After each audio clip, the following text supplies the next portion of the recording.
talk about the sentence that you keep repeating, that you are not his number one priority. That's the feeling that you have.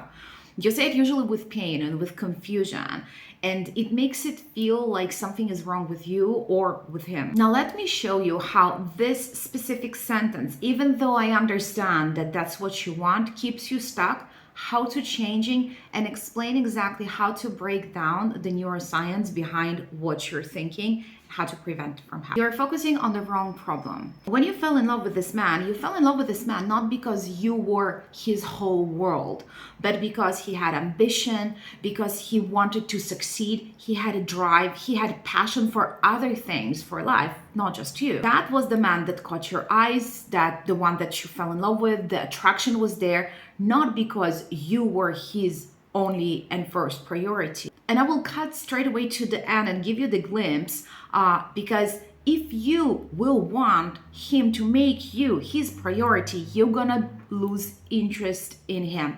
He will lose his ambitions. He will not want to succeed. He will not be passionate about his projects. He will not have this charisma, entrepreneurial drive because he's thinking about other things.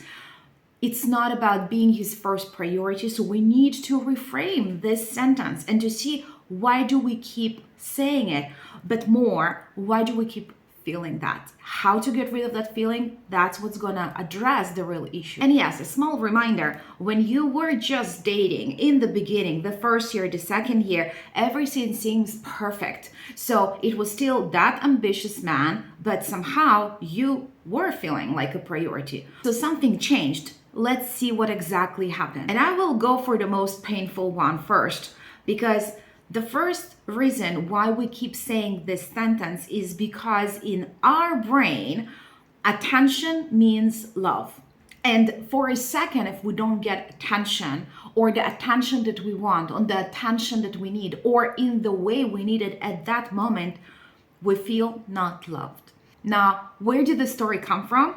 We can dig into that, but it is a narrative that is deepened in our brain so much that unfortunately, the moment we feel that we don't get the attention, we feel unloved.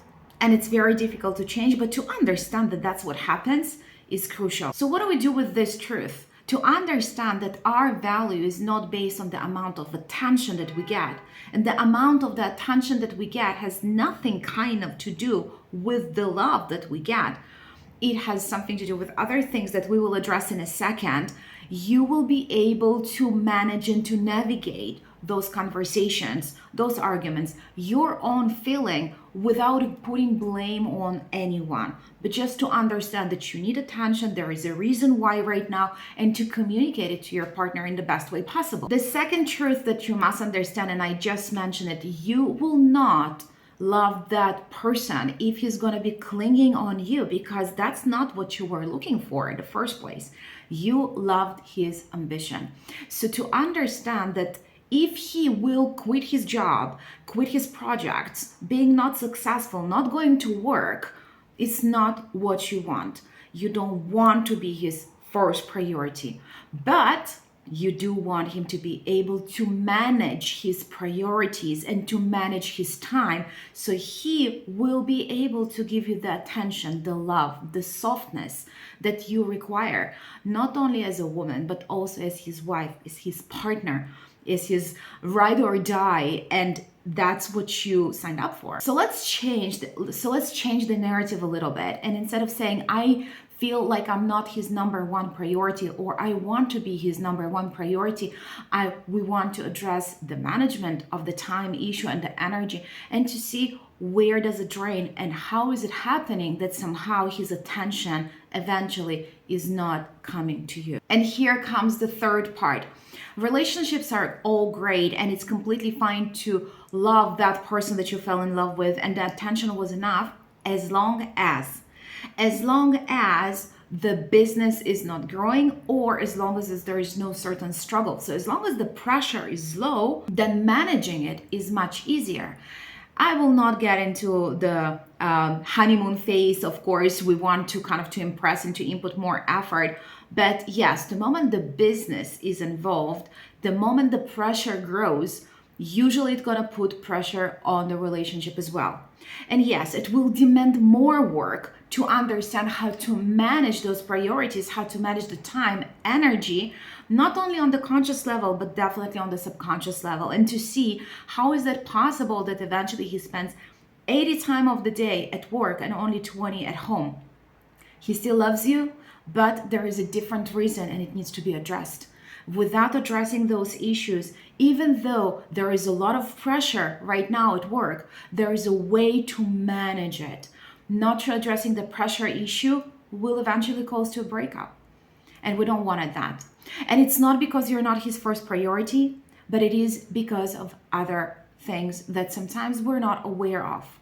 And to dig into that and to understand what are they exactly, to have the clarity of what exactly you need to work on, you, him, you as a couple, is crucial for the relationship and for success of not only the relationship, but of his project or his business, because eventually you do want to succeed in both as a couple. Here is another reason why the sentence of "I want him to make me his priority" will never work. You are trying to fix a very deep issue with a small, tiny little sentence. How do you make a person his priorities? There is a list of things that he thinks that he needs to do in order to make you his priority. And there is a completely different list of what do you think that you need from him in order to feel like a priority. Also, those lists are usually very vague, like I need to spend more time together, or I want you to pay more attention to me, I want you to listen to me when I talk. But there are no exact rules or guidelines of how do you want to do that.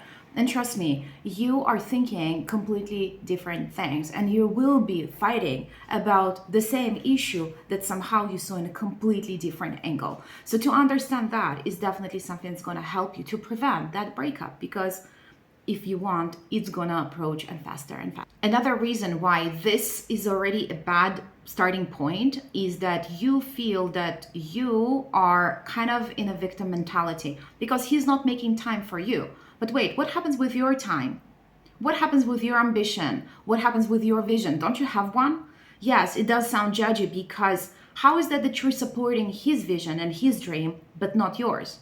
I want you to ask yourself a question of, what is that I want from life, and not I want him to succeed. It's great to support, but that's why you will never be his priority, because if he has ambition and things that he wants in life besides just a woman next to his side, then how about you? Is that your only dream, just to have a man next to you?